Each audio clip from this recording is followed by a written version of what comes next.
Hey, hi, hello. Welcome to Diana Emerson. Today we're listening to the new detectives, and this is Silent Witness. A young mother is found murdered near her Indiana home. Investigators have only one piece of evidence to help them find her killer.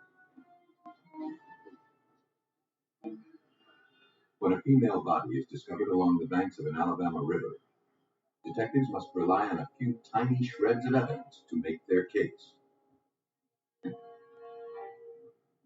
In New York, a woman is found dead at the bottom of a flight of stairs.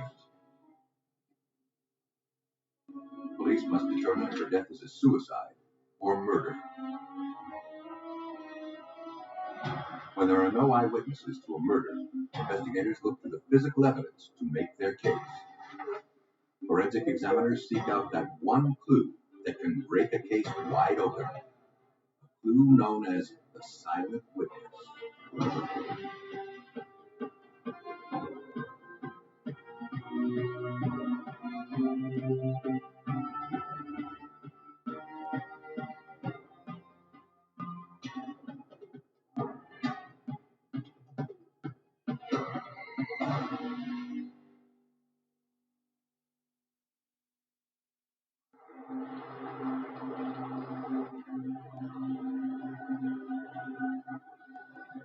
Named for the river flowing through its center, Elkhart, Indiana epitomizes the ideal of small-town America.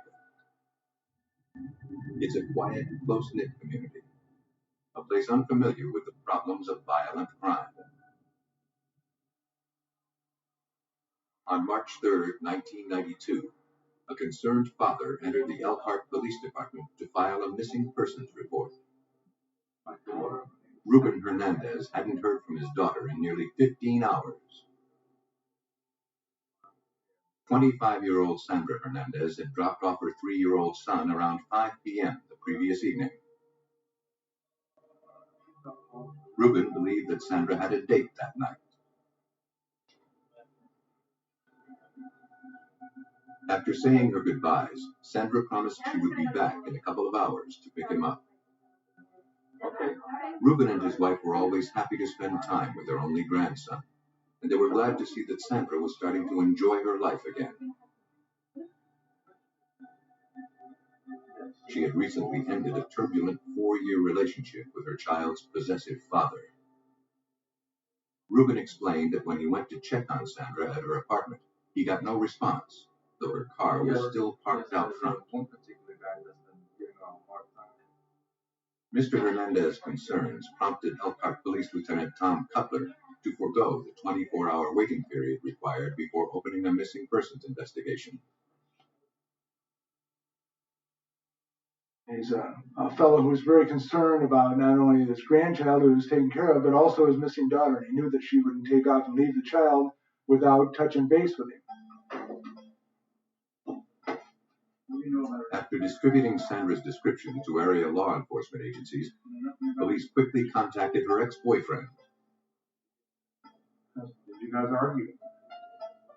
Sean Parks strongly denied any knowledge of Sandra's disappearance. Something about the kid, you know. But he admitted that his 4-year relationship with her had been rocky. He said that recently he and Sandra had been arguing frequently, and sometimes violently. Mostly, they fought over custody of their son. Sandra vowed she would never give up her child. But despite the tensions, Parks insisted he would never hurt Sandra or their son. On the night Sandra disappeared, he claimed he was at work. Though Parks was cooperative, investigators know from experience that custody battles can sometimes end in murder. We checked with work, and he was there all night and didn't leave the premise. So we had no reason to believe that he had interacted with Sandra Hernandez on that night. With the only obvious suspect eliminated, investigators had to consider that Sandra might have left town on her own volition. And though that seemed unlikely, they had to be certain. They went to her residence to search for answers. What they found only supported their suspicions that the young mother had met with foul play. None of Sandra's clothes seemed to be missing, and her luggage was still neatly stored in her closet. Hey, Jim. In the kitchen, detectives found a container filled with $230 in cash. Driver's license. Sandra's driver's license was also in the tin, with several other personal papers. Police saw no evidence to suggest that she had simply packed up and left town. I don't think she was going anywhere. Her neighbors later stated that they had not seen or heard Sandra at her apartment since she left to drop off her son the night she disappeared. With each passing hour, investigators realized that the chances of finding Sandra unharmed grew slimmer. They needed to determine if Sandra had in fact been on a date the night she disappeared, and if so, with whom.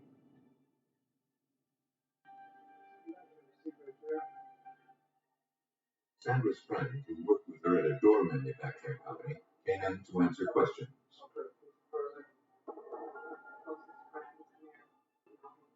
She hadn't noticed anything unusual about Sandra's demeanor in recent days.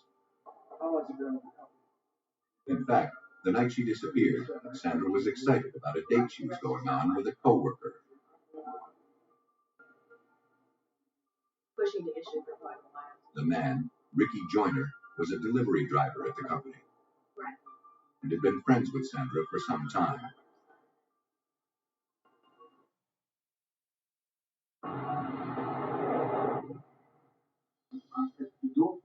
When contacted by police, Joyner volunteered to come answer questions.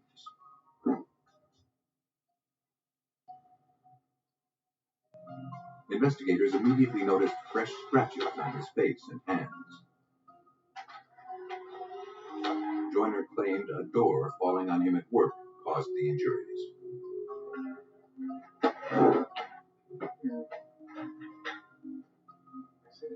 He admitted that he had been out with Sandra the night she disappeared, but only as friends.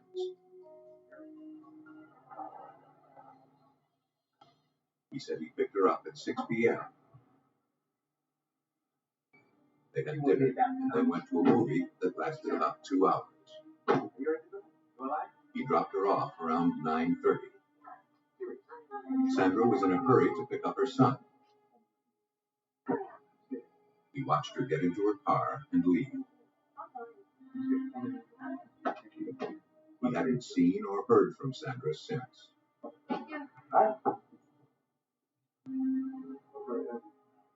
Investigators asked Joyner to fill out a scientific content analysis form, referred to as a SCAN questionnaire.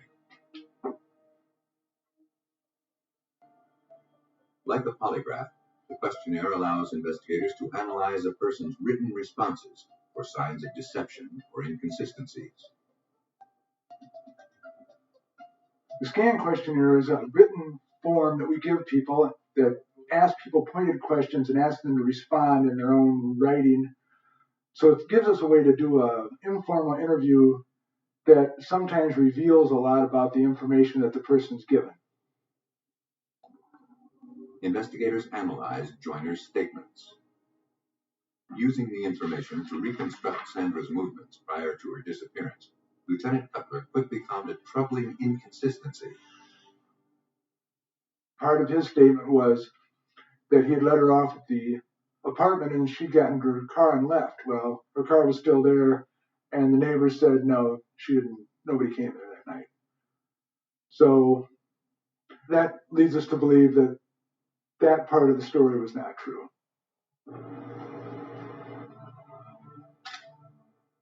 Though police had no motive and no direct evidence that a crime had been committed, they obtained a warrant to search Joyner's residence.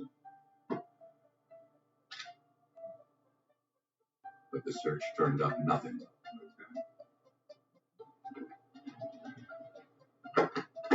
Investigators knew they needed to look past the obvious. They collected ordinary household items, including a trash bag from Joyner's kitchen dotted with stains that appeared to be blood.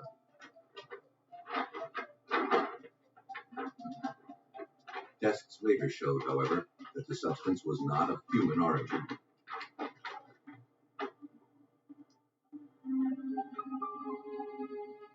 Having found no hard evidence linking Joyner to Sandra's disappearance, the investigation threatened to go cold. Well, certainly they're looking grim. Unfortunately, we still don't know how to assess them. We suspect that some foul plays happened. We've seen cases where people take off and vanish for reasons that nobody knows about, and they come back. We were certainly concerned that this was not a good situation, that we were going to find her dead. On April 15, 1992, a month and a half after Sandra Hernandez was reported missing, their worst fears were confirmed. A farmer in nearby LaGrange County, Indiana, made a gruesome discovery: the body of a young woman.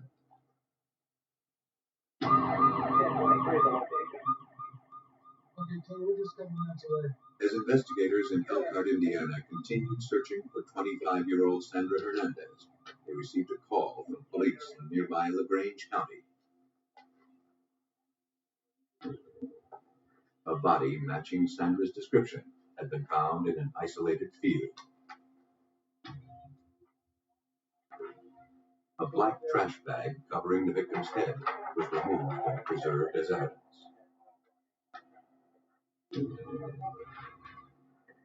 Using photographs, investigators confirmed that Sandra Hernandez had finally been found.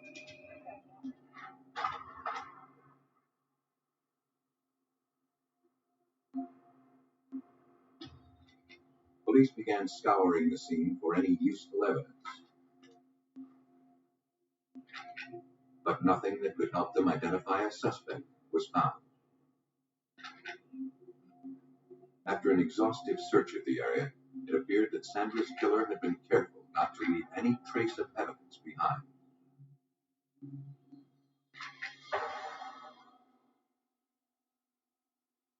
At autopsy, the medical examiner determined that Sandra had died of asphyxiation resulting from manual strangulation.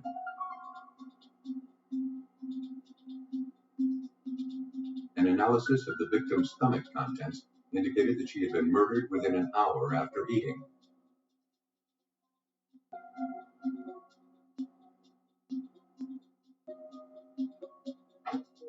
The medical examiner's analysis made Ricky Joyner's alibi impossible.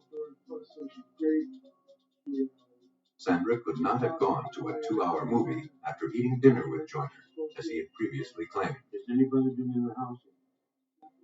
But to prove murder, investigators knew they needed more than a few inconsistencies in Joyner's story. They had to come up with hard evidence to tie Joyner to the crime scene. But all they had was the trash bag recovered from Joyner's apartment. The trash bag turns out to have the most significance of anything that's taken.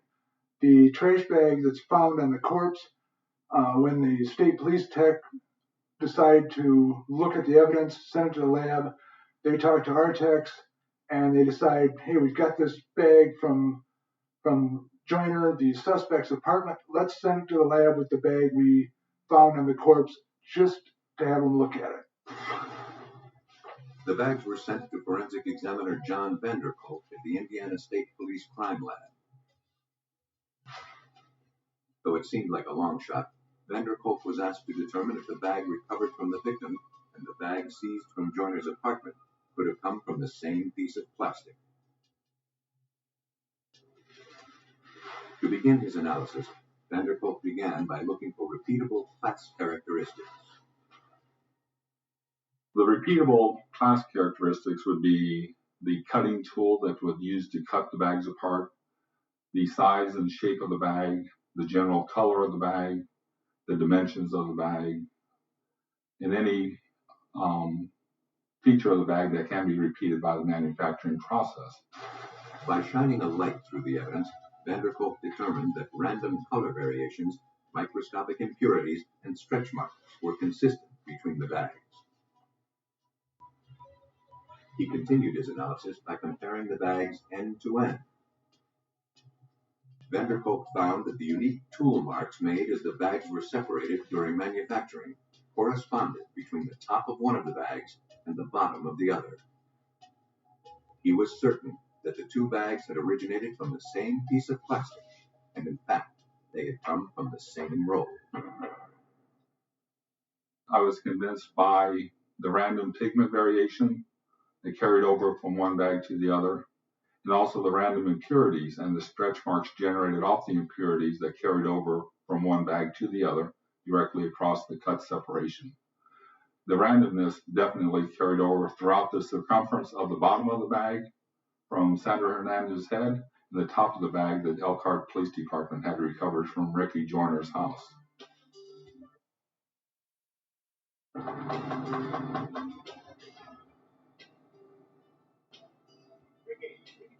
With no way to explain how a trash bag from his apartment ended up around the victim's head, Ricky Joyner was arrested and charged with the murder of Sandra Hernandez. Police surmised that after going out to dinner together, Sandra went with Joyner to his residence. But something went wrong. After a violent struggle, Joyner strangled Sandra to death.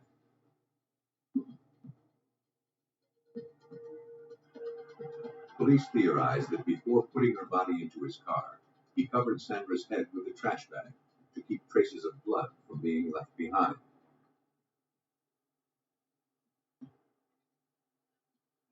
He then drove his victim to nearby LaGrange County. He placed her in the isolated field and left her there.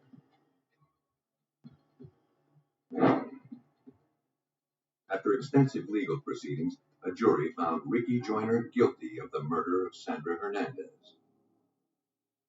He was sentenced to 60 years in prison. Ricky Joyner believed that an ordinary trash bag would cover up his crime.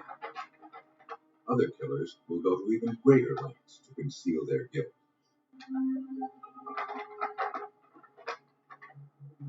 Nestled in the Tennessee River Valley, the city of Decatur, Alabama clings to a rich and colorful past. Its laid-back southern charm and its reputation as a fishing haven attract thousands of sportsmen each year. But in 1988, the river attracted a different kind of visitor. On July 5th, a fisherman called Decatur police after stumbling upon a body dressed in a nightgown and a blue pajama top near the shoreline. Police could determine that the body was female, but little else. The victim had been decapitated.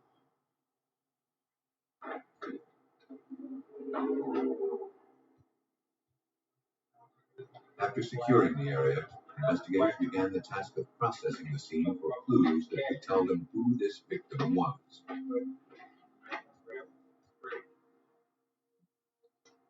They knew that because she had been decapitated, her identity would be the key to exposing this killer. The crime scene had little to offer. Blood-spattered rocks on the path and drag marks in the overgrowth led detectives to conclude that the victim had been killed elsewhere and then brought to the river. There were no signs of tire tracks or anything else that could help police identify the killer.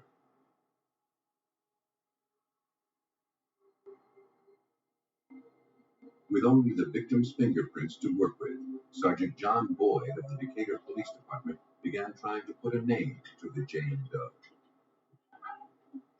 And from those fingerprints, we tried a number of agencies to see if we could make an identification. We tried through here, we tried through Huntsville, and we couldn't get anything. To expand the search, the prints were cataloged and then forwarded to the FBI, whose national fingerprint database might yield better results.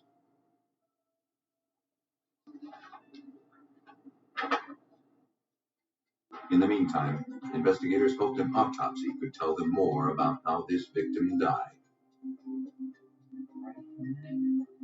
Determining the exact cause of death would be difficult, but the medical examiner did find a few faint ligature marks below where the head had been severed, indicating that the victim had been strangled before being decapitated with a dull cutting tool.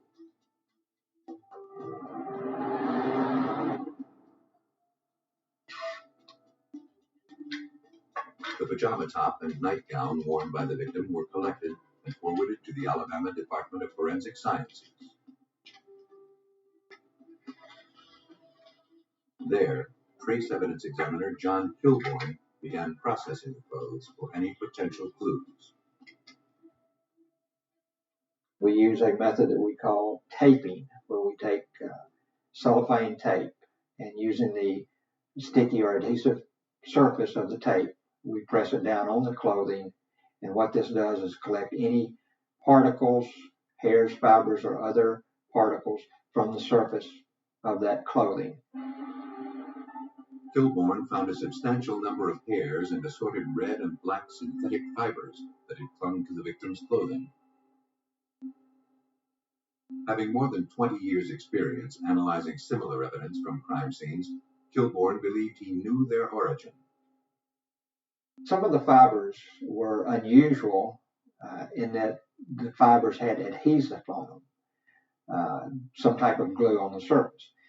I have had other cases similar that had fibers similar to this, and in each of these cases, it turned out to be adhesive from a felt car mat in the trunk mat.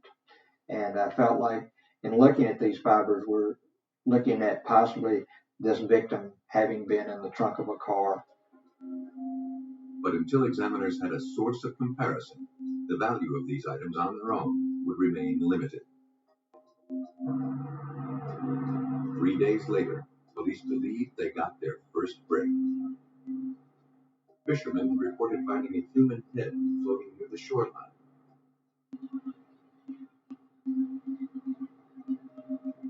The area was less than a mile from where Jane Doe's body had been discovered.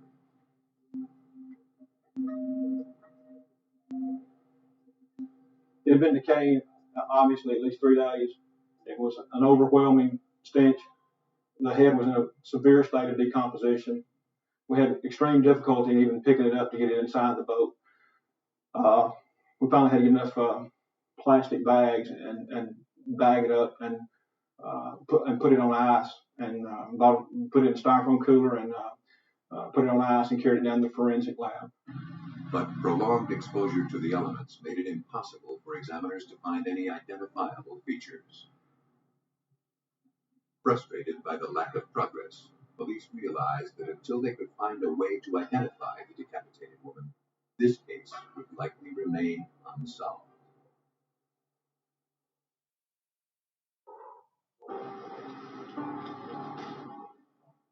Police in Decatur, Alabama were making little progress in identifying a headless female victim pulled from the banks of the Tennessee River. Over the next 10 days, investigators scoured through dozens of missing persons reports in an effort to learn the victim's identity. But none matched the description of their Jane Doe. The case threatened to go unsolved. But on July 15th, they got a break. Searching through military files, the FBI found a fingerprint match with the victim. Jane Doe was identified as 32-year-old Sandra Gale Leslie, formerly enlisted in the United States Air Force. Records indicated that she currently lived in Nashville, Tennessee, 120 miles away from where she was found. Police jumped on the lead. On that same day, after we learned who she was, we contacted Nashville Metro authorities and found out that they did in fact have a missing person report on Mrs. Leslie. Police learned that Sandra Leslie had been reported missing by her husband 2 days after her body was discovered in Alabama.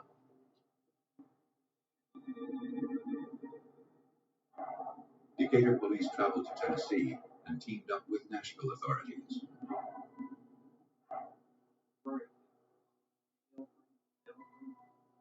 Their first visit was to Sandra Leslie's husband. 39-year-old Billy Leslie told police that his marriage to Sandra had been shaky. But he loved his wife of almost 10 years and said they were trying to work out their problems. A few days before her disappearance, the couple dropped off their 2 kids with relatives in an effort to spend more time alone together. But on the afternoon of July 4th, Billy returned home from running errands to find that Sandra and her clothes were gone. Hello? Hey, how you doing? He said that in the weeks before her disappearance, Sandra had received numerous unexplained phone calls. Afterward, she would often leave the house with no explanation, leaving Billy to take care of the kids. He was convinced she was having an affair, though he didn't know with whom. As a matter of routine, police asked if they could look around. Billy gave his consent.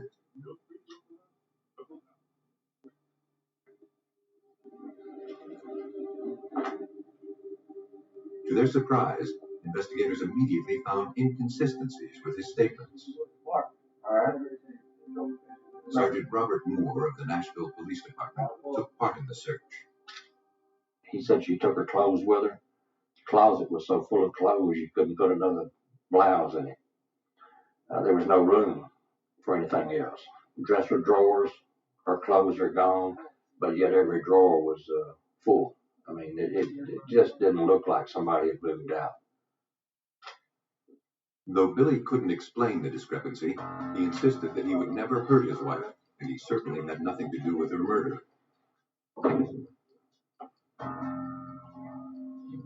He agreed to let forensic technicians process his living room. Luminol was applied to the floor. But investigators found no traces of blood or any other signs of violence. But there were indications that the residence had been thoroughly cleaned recently. Despite the lack of evidence, investigators suspected that Billy Leslie was hiding something.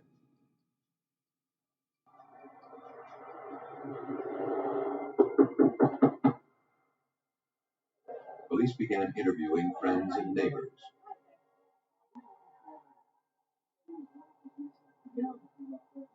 One neighbor claimed that Billy and Sandra fought often.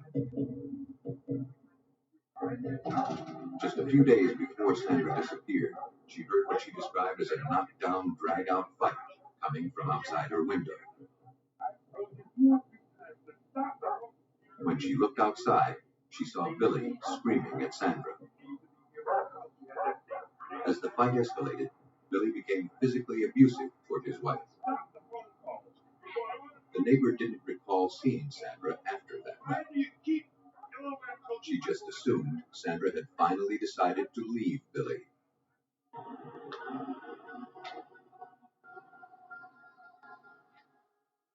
Perhaps that's exactly what Billy Leslie wanted everyone to believe.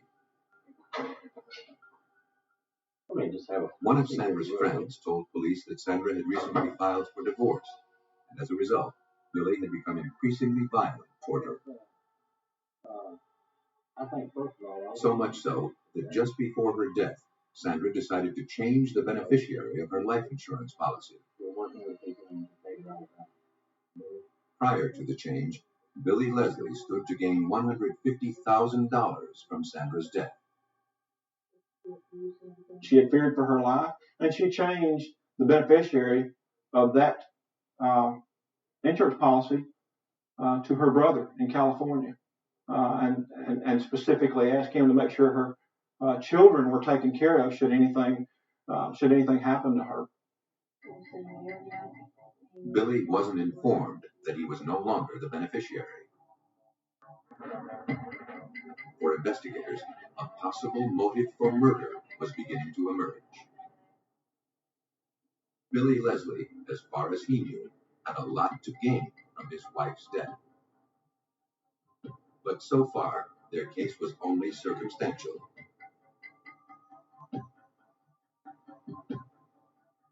Later that evening, police obtained a warrant to search Billy's car, possibly used to transport Sandra's body to Alabama. Luminol was applied to the trunk. Investigators found an overwhelming amount of substance that appeared to be blood. Billy Leslie explained he had gone fishing recently and put his catch into the trunk. The trunk mat was collected and sent back to the Decatur Crime Lab for a more thorough forensic examination.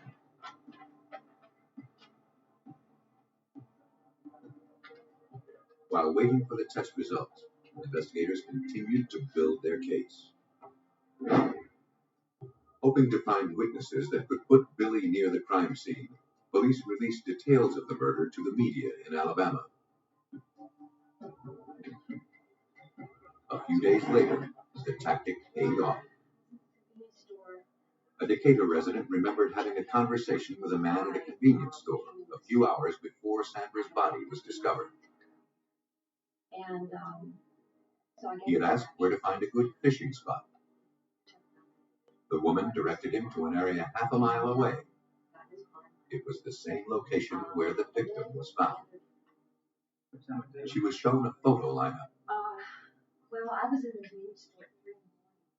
She had no idea who the suspect on the photo lineup was, but she was able to immediately point to Billy Leslie and say, "This is the guy. This is the guy that was here," and asked me about a place to fish.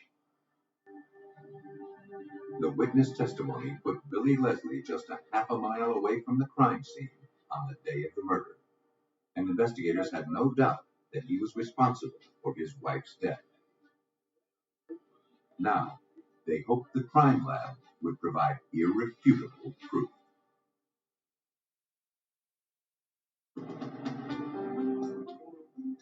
Authorities were closing in on Billy Leslie, the man they believed responsible for the decapitation of his wife, Sandra. Though their case was largely circumstantial, they hoped a trunk mat collected from the suspect's car could physically link him to the homicide.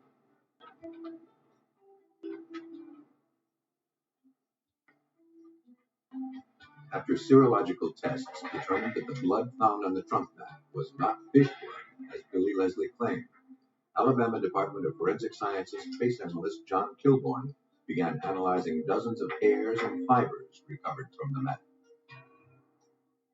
Using a comparison microscope, he began looking for common characteristics between samples from the trunk mat and those recovered from the clothes Sandra Leslie had been wearing. The color, texture, and cross-sectional shape of the fibers match.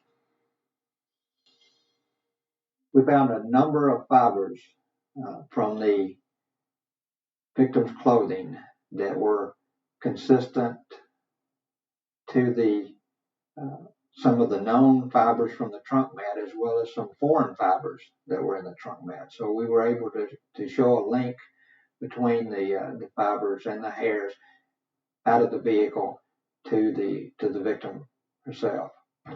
Sandra Leslie's body had been in the trunk of that car. And the only other person known to have driven the vehicle was her husband, Billy. Billy Leslie was arrested and charged with the murder of his wife, Sandra.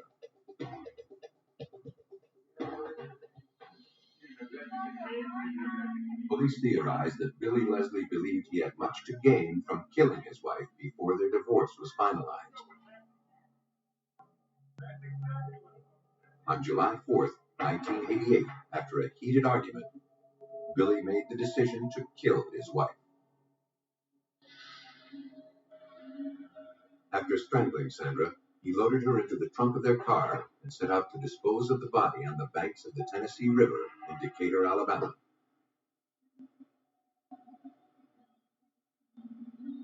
Not realizing that her fingerprints were on file with the military, Billy believed that separating the head from the body would make identification impossible.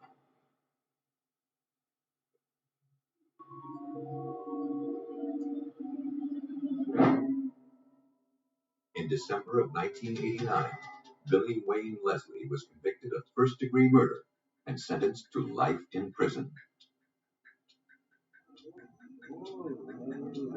Even in death, Sandra Leslie managed to leave behind clues that pointed to her killer's identity. But in some cases, investigators have no idea where the evidence will lead them.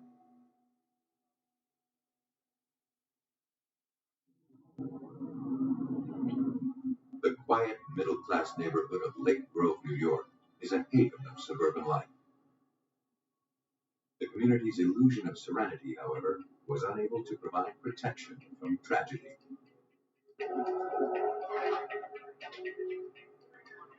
On April 7, 1994, police and paramedics were dispatched to the home of 47-year-old Stuart Kovacs.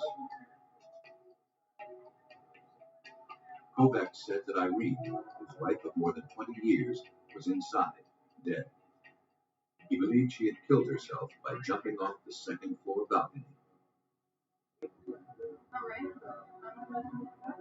Not wanting to contaminate the scene, the officer allowed only one paramedic into the house.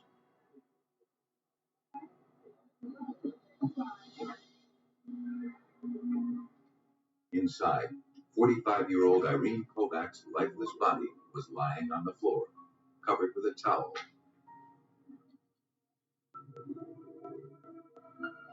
Her hair was wet, indicating she had recently showered. The paramedic noted bruising on the victim and a cut lip. An empty container of gasoline additive lay nearby.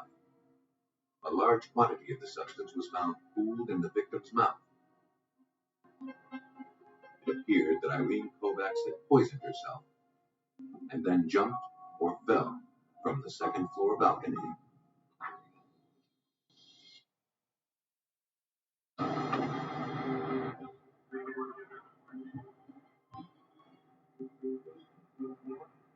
Stuart Kovacs said that while working in the garage, he cut himself on a power tool. Going inside to get a Band-Aid, he discovered his wife on the floor.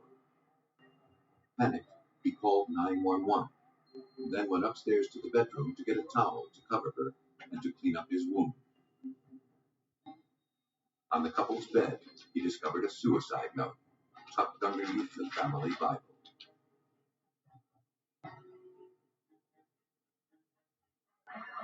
As a matter of routine protocol, homicide investigators were dispatched to the scene.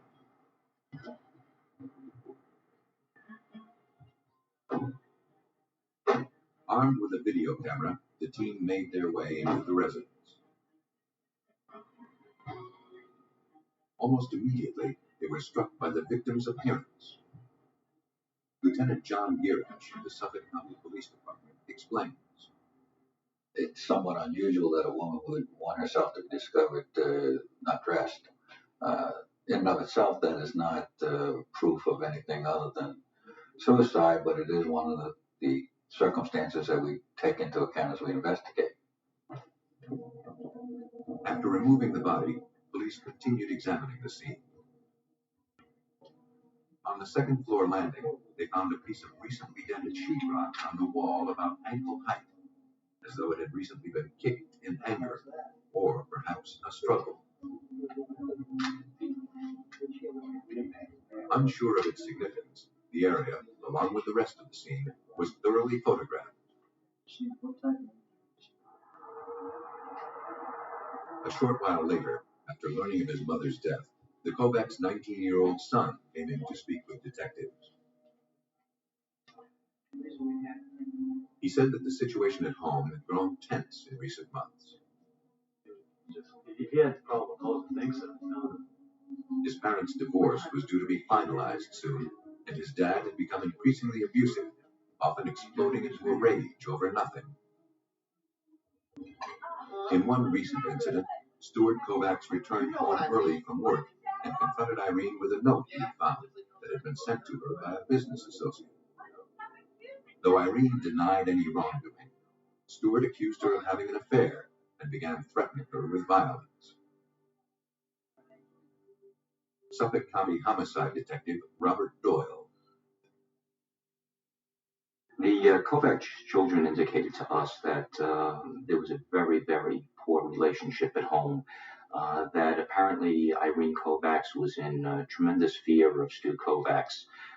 He abused her mentally, probably more so than physically. It was a real hellish situation to be children in that particular home. The son added that on the night before his mother's death, she had seemed normal and happy, not at all depressed or suicidal. For investigators, the routine suicide investigation had raised more questions than answers. Irene Kovacs just didn't seem a likely candidate for suicide. Now, police realized that the circumstances surrounding this tragedy demanded a closer look.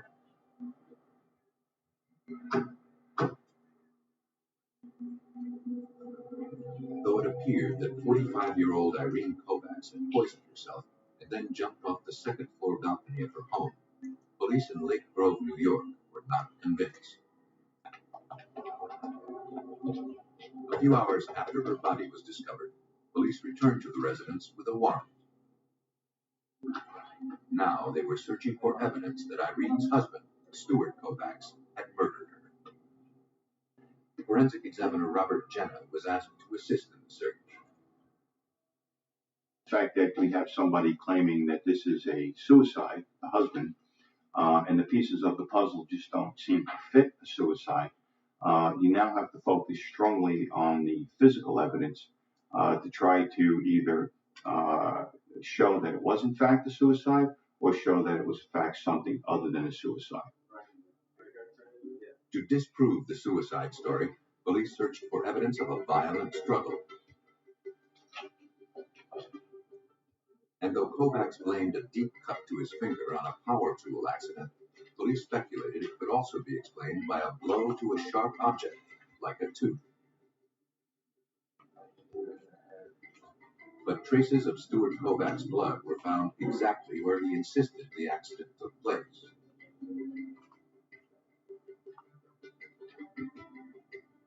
The search continued inside the home. In the couple's second-floor bathroom, police found traces of blood on the commode lid. A washcloth found in the sink also appeared to be bloodstains. Kovacs said the blood had come from his injured finger. Investigators collected the evidence.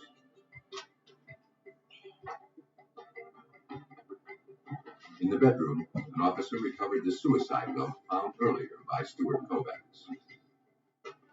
Even though the writing was identified as Irene's, a close inspection of the language caught investigators' attention. What he purported to be a suicide note was in fact some writings of Irene Kovacs that really had nothing to do with suicide at all. She was talking about her life. She was talking about various things that she was going through personally in her life. At no point did that particular note indicate or suggest that she was going to commit suicide.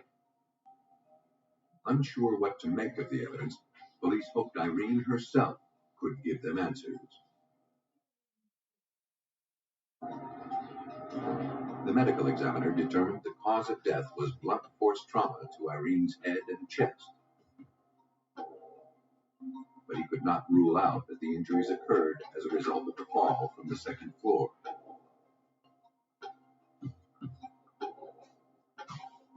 Blood and tissue samples were collected and forwarded to the Suffolk County Crime Lab.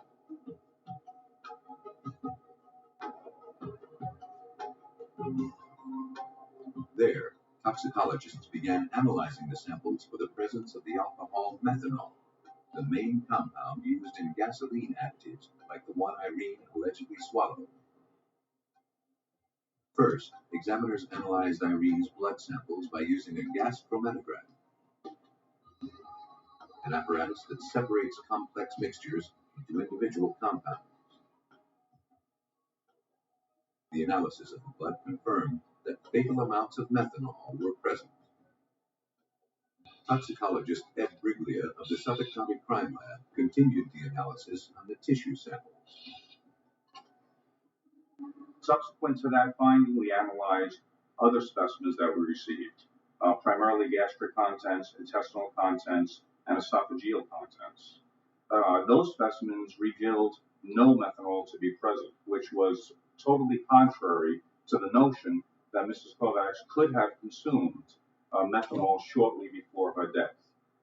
The reason this is the case is that it takes a period of time, anywhere from a minimum of approximately 1 hour upwards to approximately 4 to 5 hours for the alcohol to be removed from the stomach.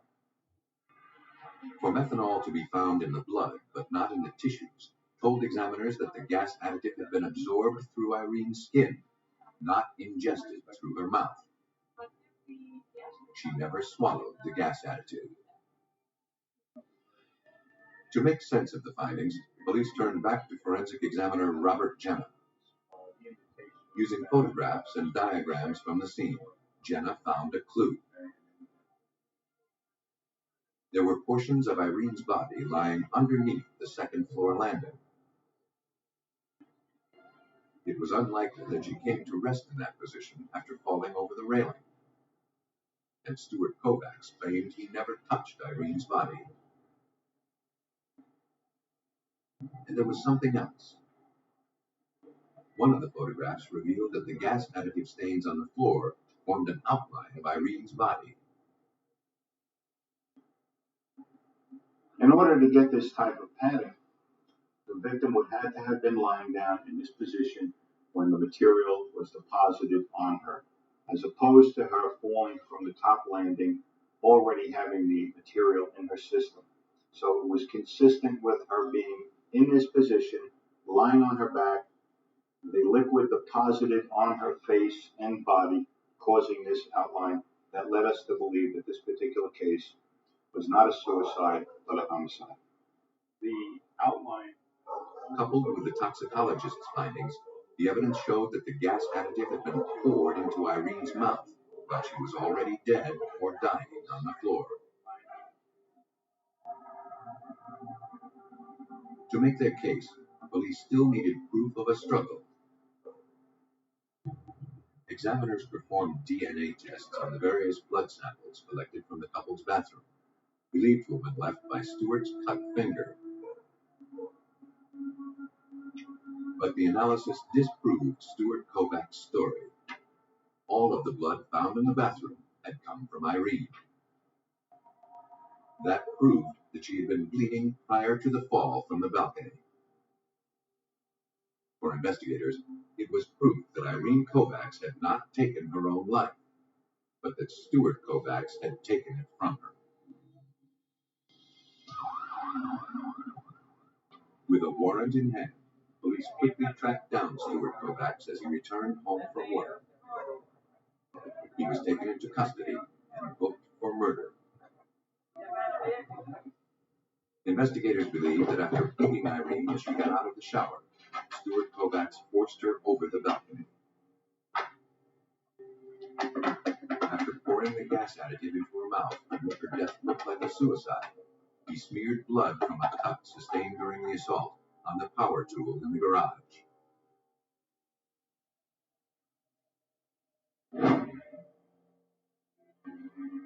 On December 17, 1996, Stuart Kovacs was found guilty of second-degree murder. He was sentenced to 20 years to life in prison.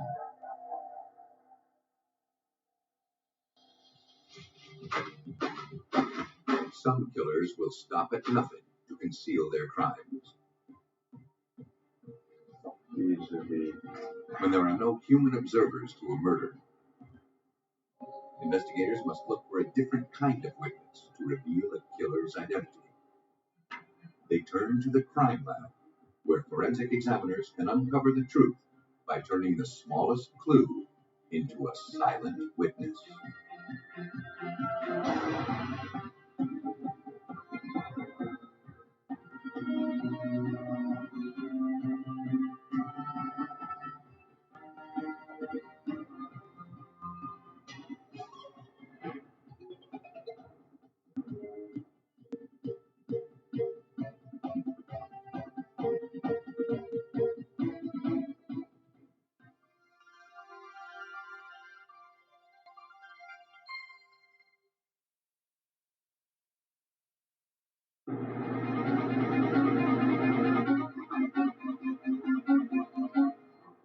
A teenage girl is found murdered in her Indiana home, and police soon suspect that she is not this killer's only victim. Detectives race the clock to track a serial killer across the country before he strikes again. Someone is targeting elderly women in a gated California community. With no witnesses and little physical evidence, investigators struggle to find a link between the murders. For homicide investigators, it's difficult to predict when and where a serial killer will strike next. But with the help of forensic examiners, they can isolate tiny clues that can lead them to the killer who is driven by bloodlust.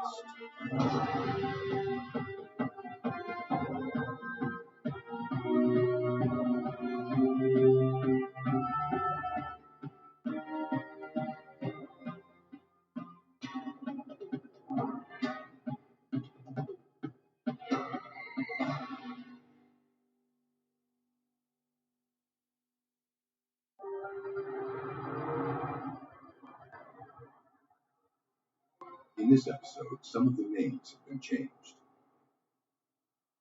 An hour's drive south of Chicago, Griffith, Indiana is home to 18,000 people. People drawn here by the quiet lifestyle and the low crime rate.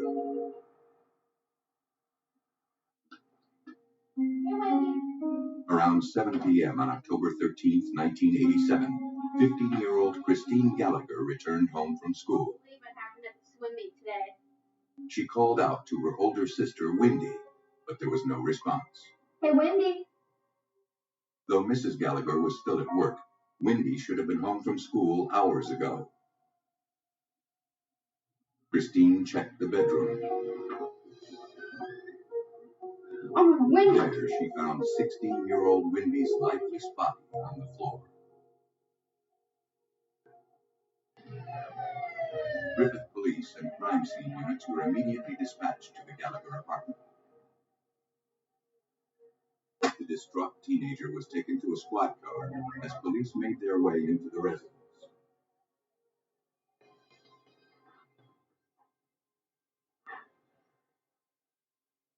Inside the apartment, the living room was neat and orderly. But in the bedroom, police discovered the gruesome scene.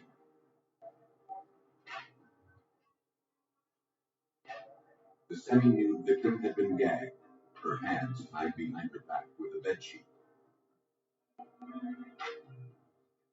She'd been stabbed repeatedly.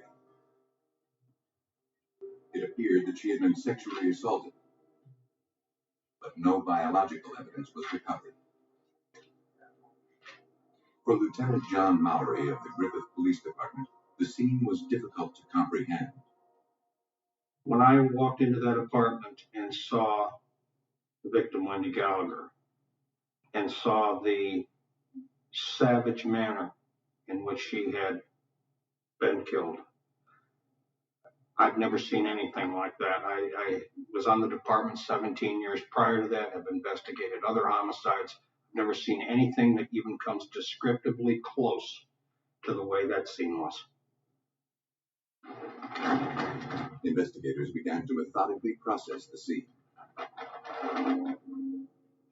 Next to the window, they discovered blood spatter on the wall and curtain. Hoping to find prints, they treated the wall with silver nitrate, a chemical that reacts to the oils found in fingers and palms. Then they scanned the area with a light source. A partial palm print and more blood spatter emerged. The section of wall was removed and forwarded to the crime lab. In the living room, investigators collected a drinking glass with smudged fingerprints.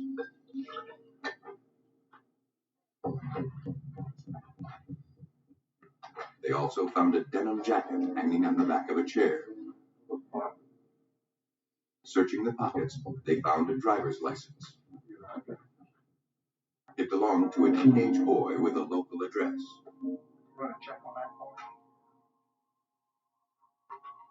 On the kitchen counter, detectives recovered a woman's purse.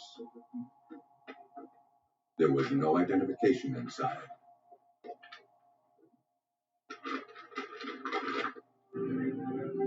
Outside, Christine told police that her father had dropped her off after a school swim meet. She said that since their parents' recent divorce, she and Wendy would sometimes be by themselves after school until Mrs. Gallagher returned from work soon after. As Christine continued answering questions, one of the investigators brought out the purse found in the kitchen. Christine said it was hers. She added that when she arrived home, she didn't remember seeing Wendy's purse anywhere.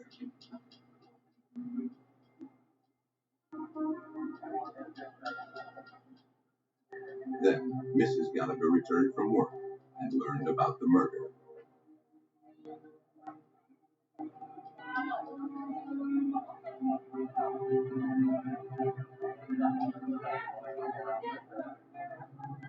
Overwhelmed with grief, she told police she couldn't believe anyone would want to kill her daughter. Wendy was such a beautiful and cheerful girl.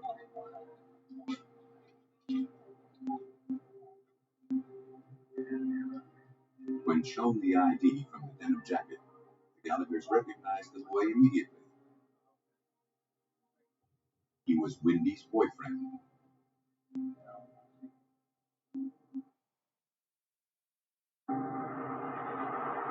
Looking for any clue to the killer's identity, examiners at the Lake County Crime Lab began to analyze the prints recovered from the Gallagher apartment. They started with the smudged drinking glass.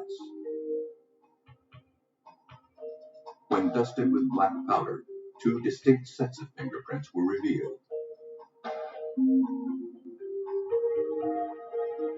Analysis of the arches, whorls, and loops that makes each print unique established that one set was Wendy's. But the second set of prints didn't match any of the Gallaghers. Next, examiners turned to the section of wall removed from Wendy's bedroom. To preserve the fragile drywall, they worked from photographs.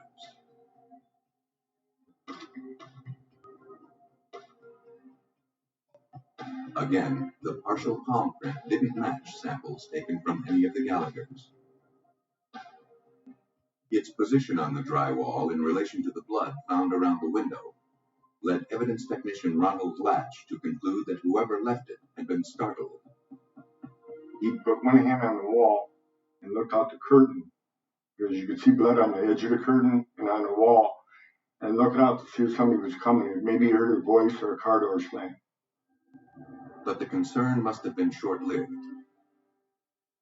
Crime scene analysis uncovered no signs of a forced entry or exit. It appeared that after committing this brutal murder, the killer calmly left the apartment, probably through the front door.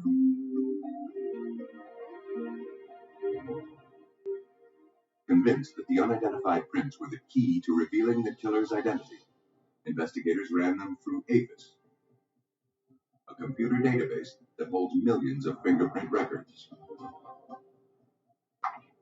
But no matches were found.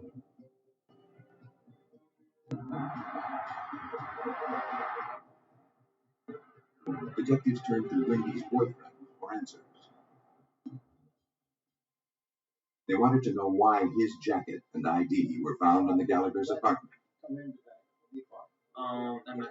The teenager explained that Wendy had been cold that day at school. He'd loaned her his jacket and she'd worn it home. He said he was home with his parents during the time of the murder. He also told police he had no idea who could have hurt Wendy. She was very popular at school, where she was an honor student and a compound girl.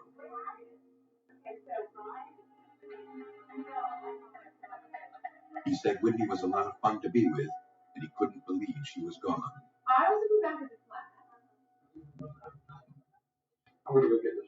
Though he had a solid alibi, detectives fingerprinted him before letting him go. but analysis of his prints later confirmed his innocence.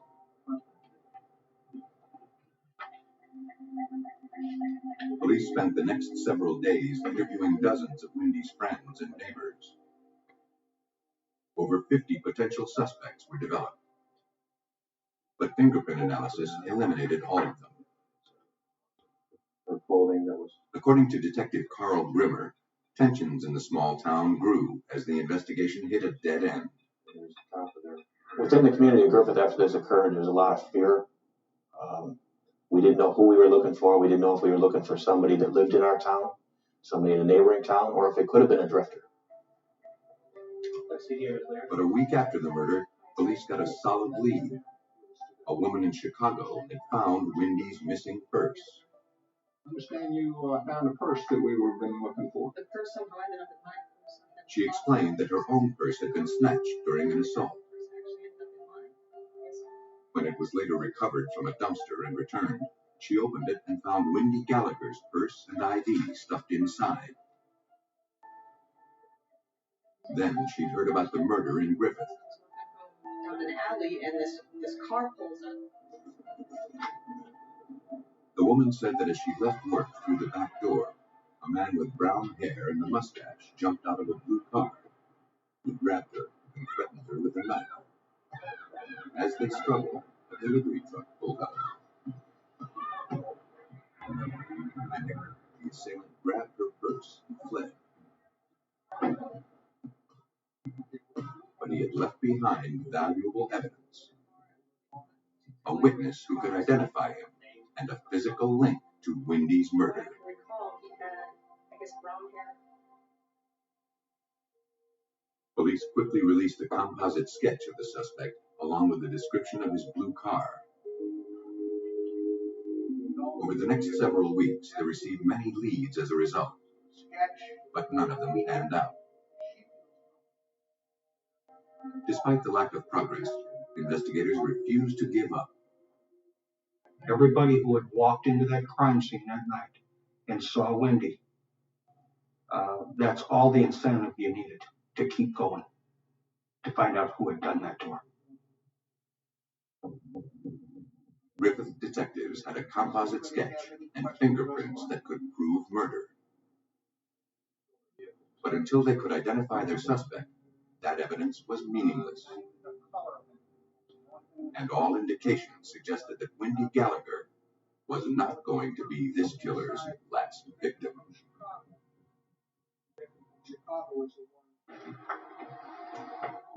Several months had passed with little progress in the murder case of 16-year-old Wendy Gallagher. Though Griffith, Indiana police had a composite drawing of their suspect and prints recovered from the murder scene, his identity and his whereabouts remained unknown. As they struggled to keep the case alive, an improbable lead was called in by police in Pasco County, Florida, located more than 1,100 miles away from Griffith, Indiana. Yes, method of operation. While investigating the homicide of a 14-year-old girl there, Florida police believed that a resident had uncovered a connection to Wendy Gallagher's unsolved murder. Who's the lead detective on this case? That resident, Diane Collins, had just moved to Pasco County from Griffith, Indiana.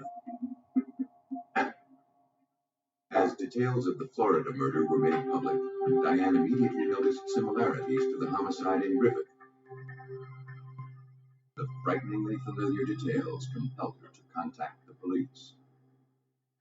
I was very much struck by the fact that this was another young teenage girl who was murdered in her home after school hours, just as Wendy was in the community I had just left.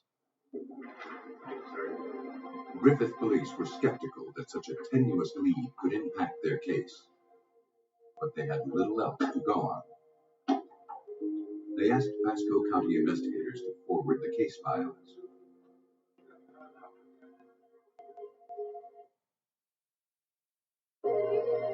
According to police reports, in January 1988, 14-year-old Janet Clark was discovered in her bedroom by her younger brother shortly after 6 p.m.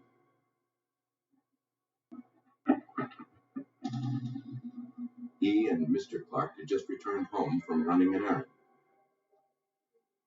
Janet had been home from school just a few hours.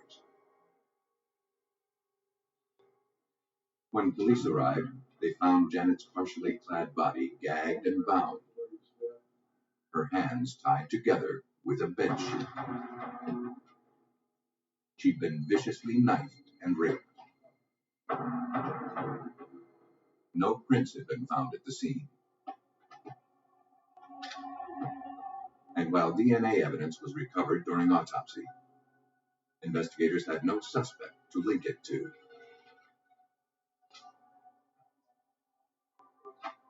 But now, Griffith Detective Carl Grimmer realized that Diane Collins' instincts might have been dead on.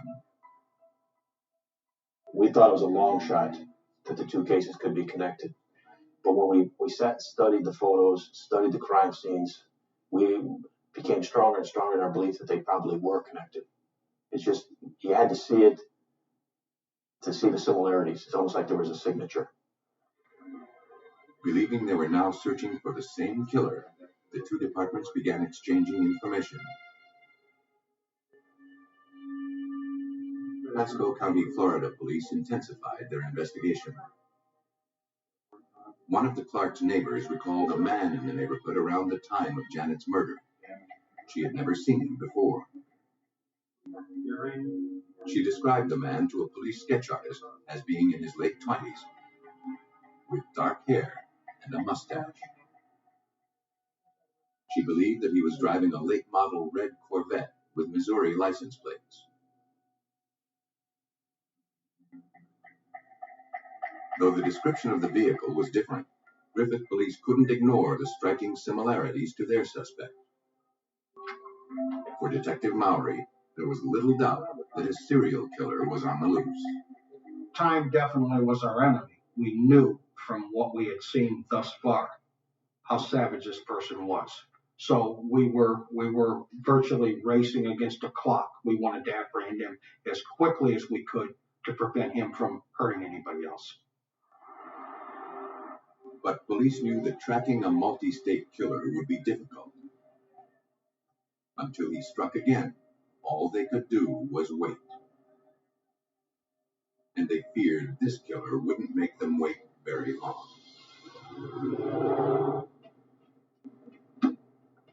2 months later, police in Beaumont, Texas responded to reports of gunfire at a local motel. Responding officers burst into the room where the shots had been heard. There, they discovered one of their own, Officer Paul Halsey, unconscious, the victim of a gunshot wound. The fallen officer had notified dispatch just a few minutes before that he was checking on the driver of a stolen vehicle who had just entered one of the rooms. Officer Halsey was rushed to the hospital, but his injuries proved fatal. He died a short while later.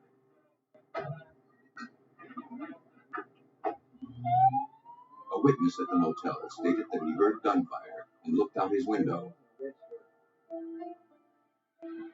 He saw a man with dark hair and a mustache speed away in a red Corvette.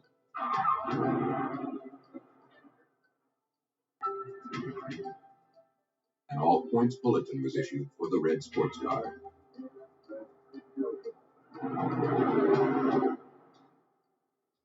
And within a few minutes, dispatchers reported that the vehicle had been spotted. The sports car was able to elude police for more than 20 miles.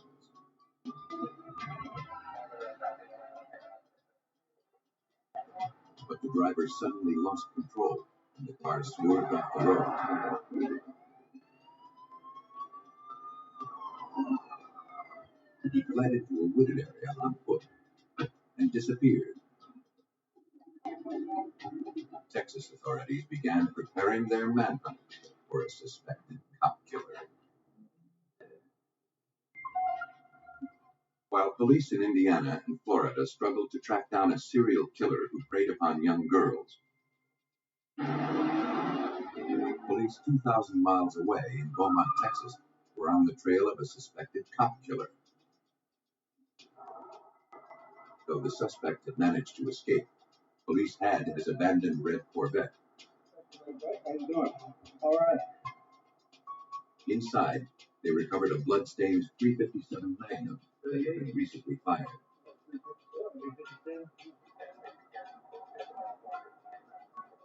They also found stolen license plates, including a set from Missouri.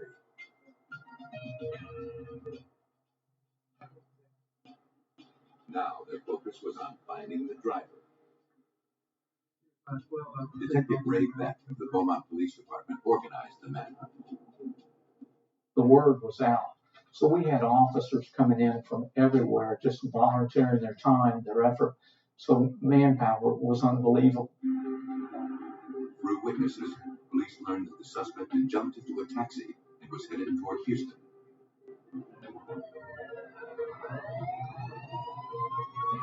Officers quickly caught up with the cab.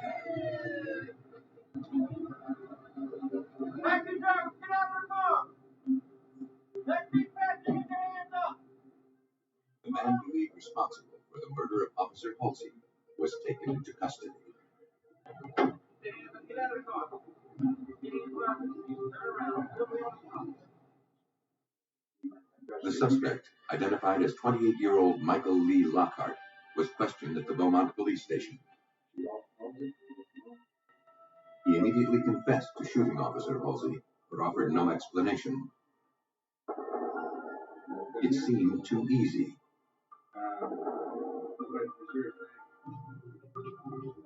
Robert Hobbs, an investigator with the Jefferson County District Attorney's Office, recalls Lockhart's interview. He was very calm. He was very collected. We knew right away that that this was not our typical criminal in Southeast Texas, and that we would have our work cut out for us. Their instincts told them Lockhart wouldn't have killed a police officer over a stolen car. There had to be more, a lot more, to his murder.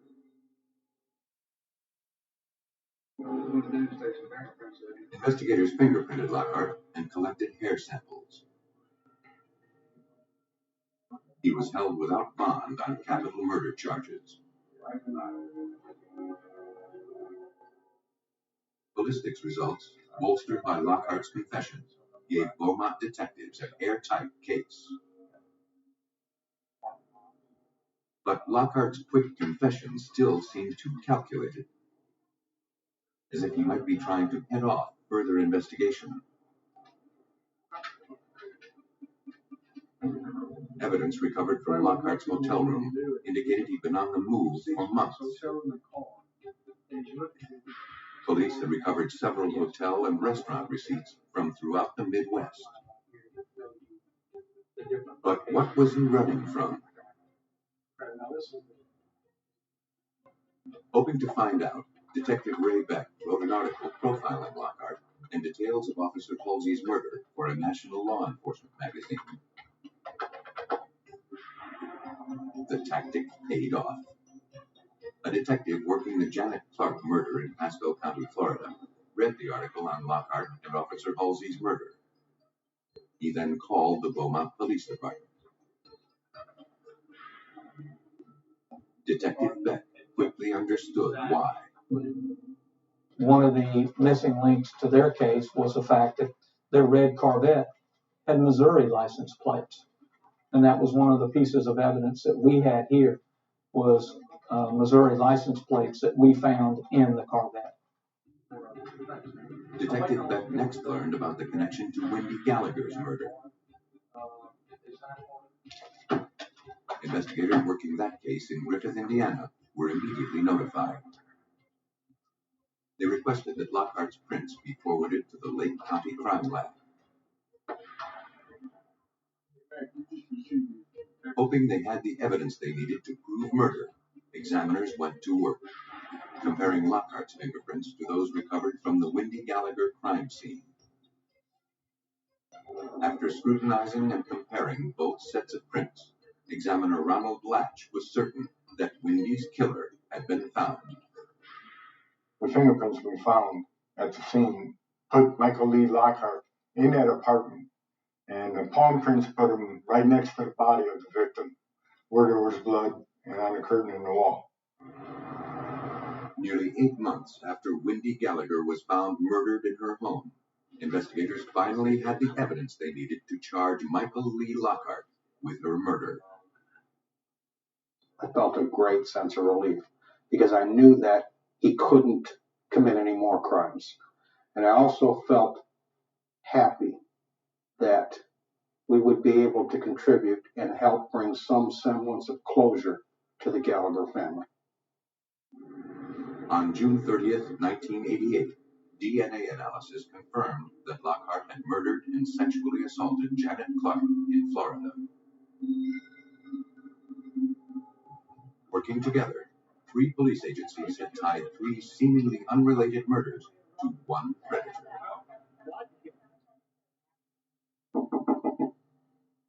Based on the evidence, police believe that Lockhart traveled the country in search of his next victim. Hey, that was right down the road. He would prowl an area, hunting for vulnerable young victims. When he knew they were alone, he would con his way into their homes, where he would rape and murder them.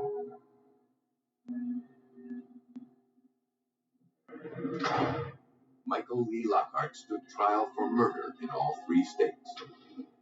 He was sentenced to death in each trial. In Texas, on December 9, 1997, Michael Lee Lockhart was executed for his crimes. It took the cooperative effort of 3 police departments to track a transient serial killer across the United States. But sometimes, murderers who stay in one place are just as hard for investigators to find. 75 miles from Los Angeles, Riverside County, California is a haven for retirees and people looking to escape the problems of urban life. But on February 16, 1994, a 911 call brought police from the Riverside County Sheriff's Office to a condo in the upscale community of Canyon Lake.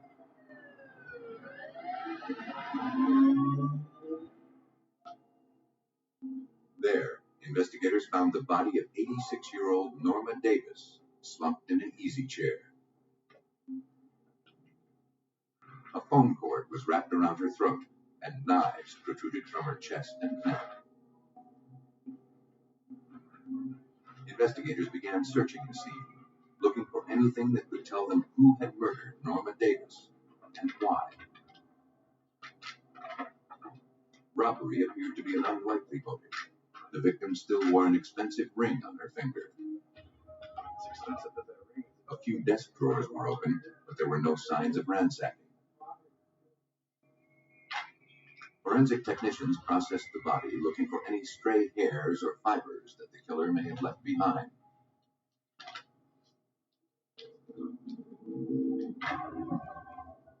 But from the position of the body, it was clear to California Department of Justice criminalist Alyssa Mayo Thompson that there was little interaction between the victim and killer. She appeared to just be sitting in her chair as if she were perhaps reading or watching TV. It didn't appear that she had made much of a struggle or had attempted to get up from that chair. That told investigators that Norma Davis most likely knew her killer. The knives were removed and sent to the crime lab to be tested for prints.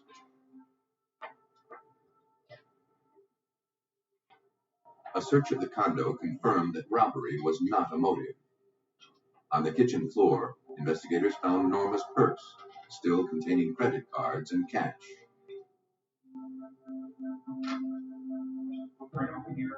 In the hallway, investigators spotted a faint shoe print on the floor. To get a better look, the room was darkened. Closer examination revealed that it was a sneaker print left in dust. And recovering such fragile evidence would be tricky. But in a crime scene that yielded few clues to the killer's identity, the print could prove to be a vital piece of evidence. After thoroughly photographing the print, technicians carefully applied an adhesive gelatin to lift it.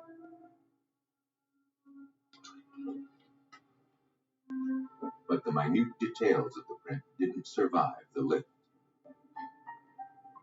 It would be up to examiners to determine if there was a sufficient sample to do future comparisons when and if a suspect emerged.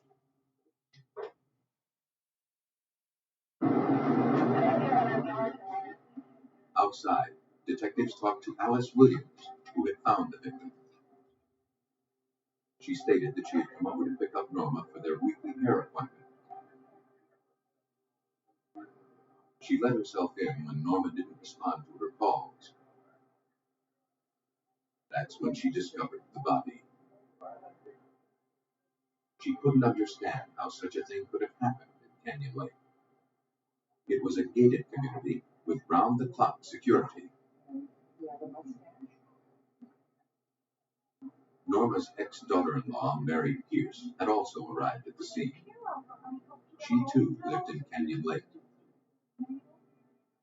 She told investigators that she and Norma were very close. But as Mary continued describing Norma in greater detail, detectives glanced down and noticed she was wearing Nike sneakers. They asked if there was anyone close to Norma who would want her dead. Mary reacted with shock, insisting no relative could possibly be involved. But now, detectives weren't so sure. They turned to the crime lab for answers.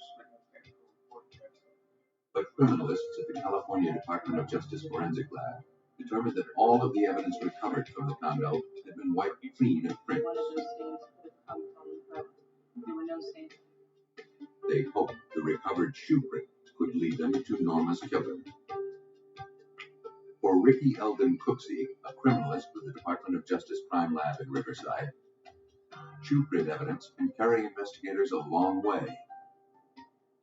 A shoe print collected at the crime scene can help the investigators if we can identify what kind of shoe made that print, and there are databases that store that type of information. We can tell them what type of shoe they're looking for and size shoe they're looking for. After reviewing hundreds of different sneaker tread designs, Cooksey believed that the print recovered from Norma Davis's home had been made by a Nike. He acquired a similar sneaker from the manufacturer and made test prints. The tread design was identical. Cooksey had determined that the suspect's print had been made by a size 6.5 Nike Air tennis shoe. For detectives, the news was not that encouraging. Tracking down a specific purchase of such a popular shoe would be next to impossible. The only thing that homicide detective Joe Greco could infer from the analysis was that the suspect was a small male, or possibly a woman. And he already had a potential suspect who fit that description. We suspected the ex-daughter-in-law, Mary Pierce, because of the shoes that she was wearing when she came to the crime scene. And the brand of shoe matched the brand of shoe that we found in the doorway. And also, she was the caretaker. She was the obvious choice. Police questioned Mary Pierce in greater detail, carefully watching her demeanor. Mary said her ex-mother-in-law was a wonderful, warm person who didn't have any enemies. Most days she just watched her TV or read.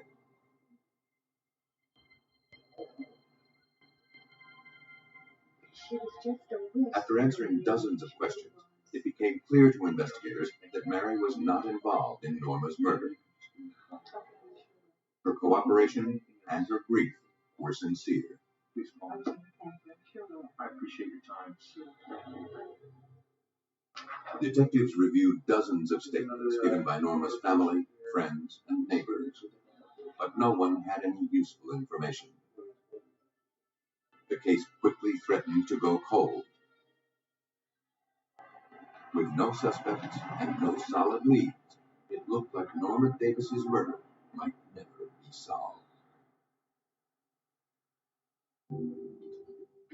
In Riverside, California, the investigation into the stabbing and strangulation death of 86-year-old Norma Davis, killed in her Canyon Lake home, had ground to a halt. Attention units, we have a possible homicide. As investigators struggled to keep the case alive, another 911 call came in from residents of Canyon Lake. Another elderly woman had been found murdered in her home.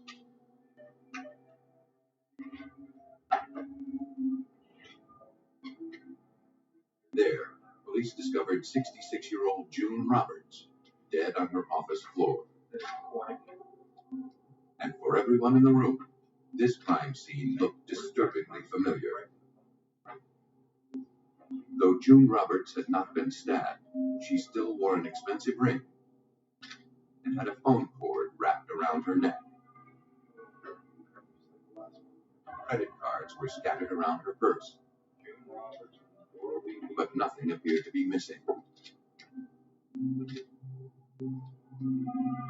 For criminalist Alyssa Mayo Thompson, it was obvious that June Roberts and Norma Davis's murders were connected. The type of crimes, both brutal homicides occurring within a few short days between each other in this area, led us to think that these two crimes may be linked. Investigators scoured the home. A Bible caught detectives' attention. Inside was a handwritten prayer list. Norma Davis's name was on that list. The two victims were friends. But for Detective Greco, how they were connected to the killer was unclear. He could be certain about one thing, however. A serial killer was targeting elderly women in Canyon Lake. This whole case is overwhelming in that that's not something that one in law enforcement comes across every day. It's a crime of serious violence, and it wasn't stopping. I mean, it was just the beginning. And so far, this killer had made few mistakes. But a week after June Roberts' death, that all seemed to change. June Roberts' daughter brought police a statement from one of her mother's credit card companies. Someone had gone on a spending spree immediately after June's death, charging jewelry, clothing, and other merchandise. It was the break detectives were waiting for. Now they had a paper trail to follow.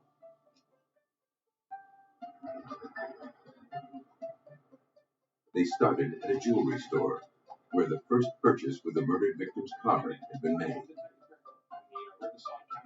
The clerk vaguely recalled the transaction. She remembered that a blonde woman came into the store and purchased an expensive set of earrings. The woman charged the items and signed her name, June Roberts. The clerk couldn't provide enough detail for a composite sketch, but she gave investigators a Xerox copy of an identical pair of earrings. The blonde woman, whoever she was, had been linked to one of the victims.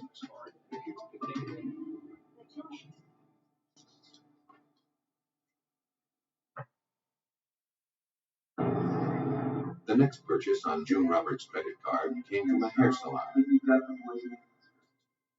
A stylist there remembered the woman claiming to be June Roberts. She said the woman was in her mid-30s with shoulder-length blonde hair, hazel eyes, and a medium build. She added that the woman had a young boy with her. According to her appointment book, his name was Jonathan Weaver. An artist was brought in to translate the stylist's description of the blonde woman into a composite sketch.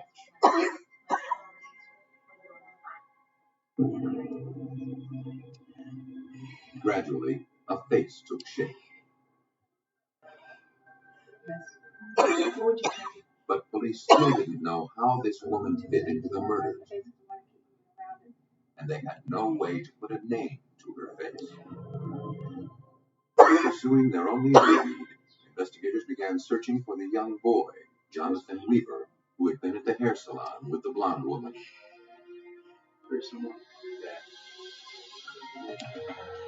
They contacted area public schools and found a child with that name. They went to his address and waited. But when they spotted the boy and his mother arriving home, they realized the mother didn't resemble any of the descriptions. Questioning confirmed that the boy had never been to that salon, and neither recognized the woman in the composite. No, I've never seen her. Despite the setback, investigators refused to give up. The locations of the murders and the credit card purchases were all within a 5-mile radius of each other. Investigators knew their killer had to be hiding right under their noses. Should we make more purchases there? Hoping to generate a lead, they decided to run a check of all violent crimes recently reported within the same area. The tactic turned up a possible clue. An elderly woman who owned an antique shop just blocks away from Canyon Lake had been recently assaulted. Dorinda Hawkins, still recovering in the hospital, had barely survived the attack. She told investigators that a blonde woman came to her antique shop to ask about clothing. When she led the customer into the back to show her some samples, the woman suddenly attacked her from behind.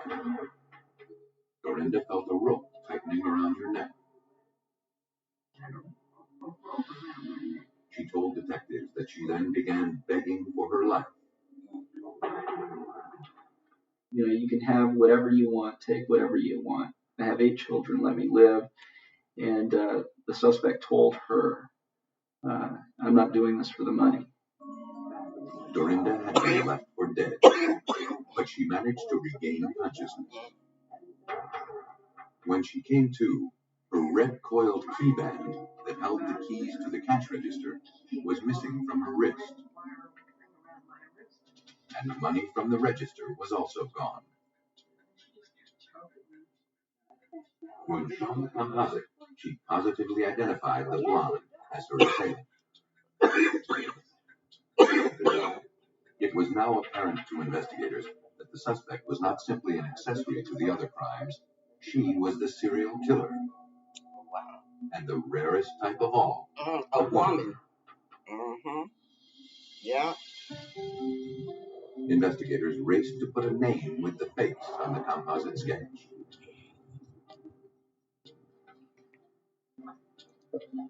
Since Mary Pierce had known both of the murder victims, police hoped she might have also crossed paths with the killer.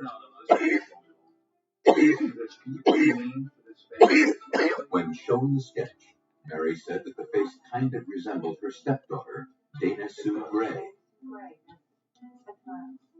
As Mary described her stepdaughter, the pieces started to fall into place. The information fit the description of the suspect that I was looking for, in that she had a key to the first victim's house. She knew the second victim. She had a pass to get into Canyon Lake, and she was familiar with the area. Mary added that Dana owned a house in Canyon Lake. So you do know those? But Dana had just gone through a vicious divorce battle and was trying to sell the place because of the resulting financial ruin. Her job as a registered nurse was not enough to support the affluent lifestyle she had come to enjoy.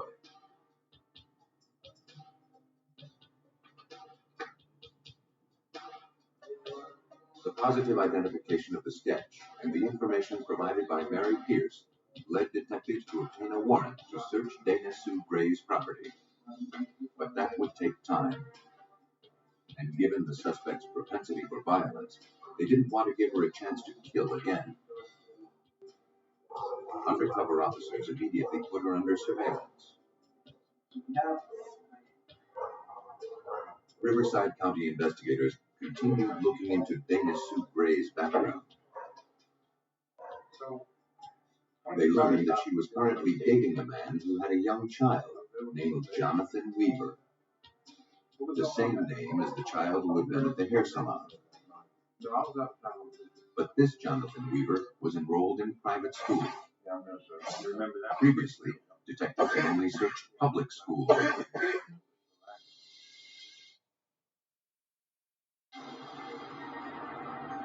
Later that afternoon, one of the officers picked up Dana's trail in nearby Sun City as she entered a bank.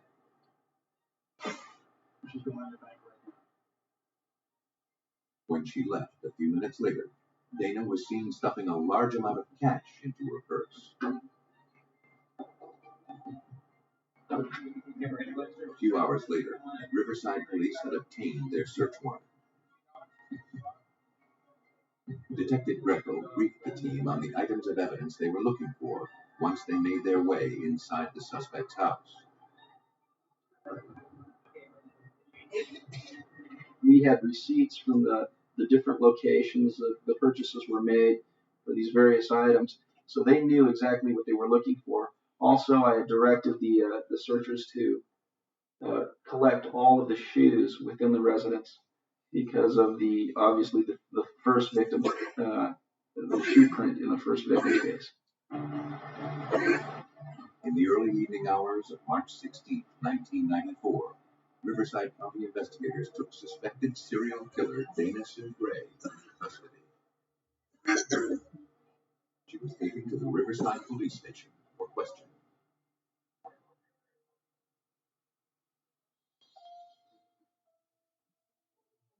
Inside the residence, investigators uncovered a wealth of evidence. They located a red coiled key wristband, identical to the one stolen from Dorinda Hawkins at the antique shop. They also found merchandise similar to items purchased with June Roberts' credit cards.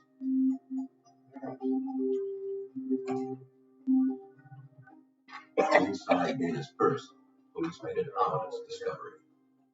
There was $1,900 in cash and a checkbook in the name of Dora Beebe. The address on the checks was from Sun City. Though Dora Beebe's name meant nothing to investigators, they knew that Dana Sue Gray had been in Sun City earlier that day. The search continued into the bedroom. Okay. What do you got?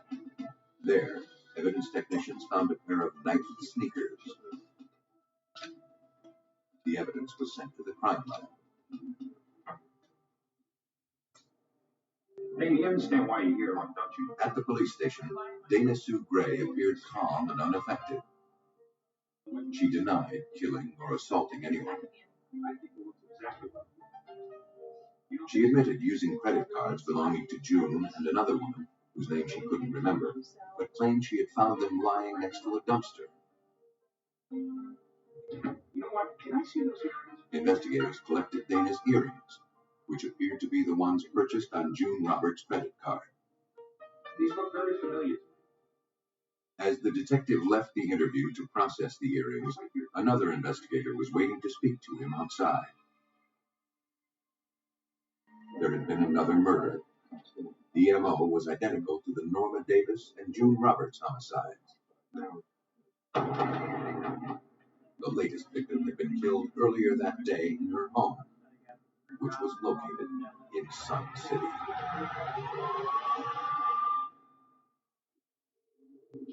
Riverside, California police believed that the suspect in the murders of Norma Davis and June Roberts was finally in their custody. As they questioned Dana Sue Gray about the murders, detectives were informed that Dora Beebe, an elderly resident in nearby Sun City, had been found murdered. That crime scene bore the same signature as the other homicides in Canyon Lake. Detectives realized they had found cash and a checkbook in the name of Dora Beebe while searching Dana's house. Is there anything else you may want? Dana Sue Gray had killed again, just a short while before the surveillance on her began. Now, they needed to be certain that she would never be free to kill again. At the crime lab, examiners analyzed the sneakers recovered from Dana Sue Gray's bedroom. They were size 6.5 Nike Air sneakers, the same style and size as the print recovered from the Norma Davis crime scene. Analysis of the characteristics that distinguish one shoe print from another left investigators with little doubt that Dana Sue Gray's shoes had left the print in Norma's condo. Unable to explain away all of the evidence amassed against her, Dana Sue Gray had no choice but to confess to her crimes.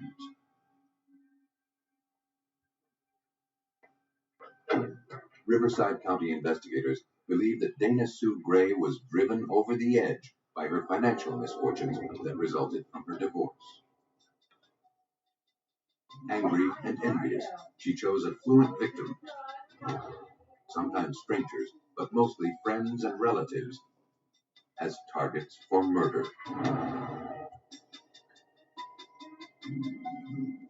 To avoid the death penalty, Dana Sue Gray pled guilty to the multiple murders. She was given 2 life sentences without the possibility of parole. When I think of Dana Sue Gray, the first thing that comes to mind, for me anyway, is evil. It's just evil. There are usually patterns to serial murder, though they're often hard to detect. Only time, patience, and meticulous forensic science can delve into the unknown and finally bring them to light. But ultimately, that's what detectives need to stop the killers who are driven by bloodlust.